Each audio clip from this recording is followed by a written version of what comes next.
And I think one of the things that has been a positive outcome is that a lot of people have great appreciation for all of the work that all of the election workers and the poll workers do, which is positive because there are so many people behind the scenes that do a lot of work that no one really knows about, because it takes months to prepare for an election, especially a big one like this.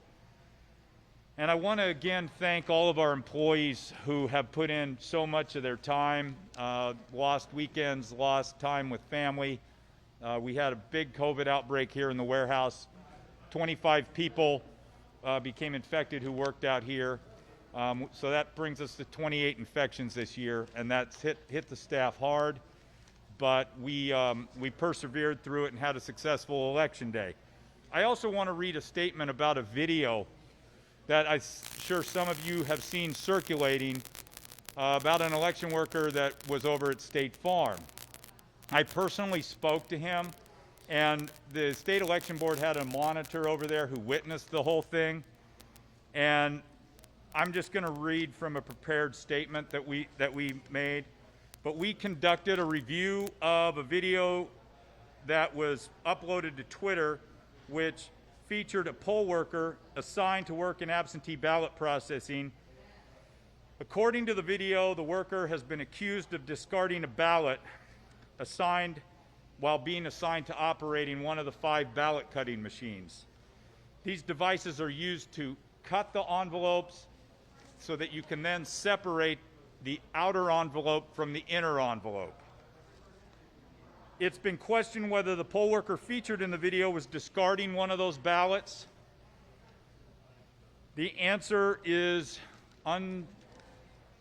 no, undeniably no. At no time was the poll worker able to extract a ballot. I operated one of those machines. The only thing you do at that station is separating the envelopes and cutting them. The ballot extraction happens at the next stage of the process.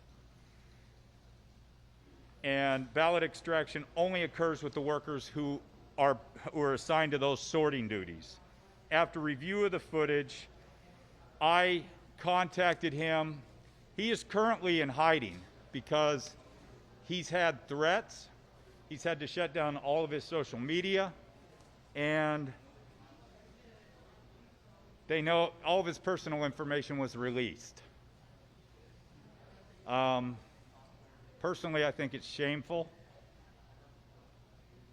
He was merely discarding a list of instructions that had been put into one of the envelopes. It was taken and uploaded to Twitter by an individual in the absentee ballot processing area, and that has now resulted in someone having to leave his house and go stay with friends. He's afraid to drive his car because the information about his car and his license plate is out there. The release of the video and its caption led viewers to believe the worker was agitated, which resulted in the worker crumbling and discarding a ballot.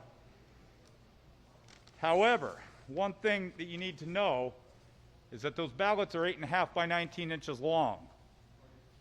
In no time did you see him extract anything from the envelope, and that crumpled piece of paper they were instructions, and it was a smaller piece of paper.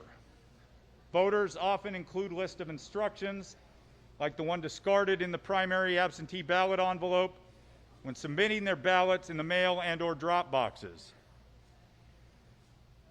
And he was one of the workers that we had who trained everyone how to use those cutting machines because he was very good at it, and he was the fastest one. We depended on him, and he's no longer out there right now. So I told him, I expressed my sorrow in that all of this has happened to him simply for wanting to be an election worker and doing nothing but a good job during that. And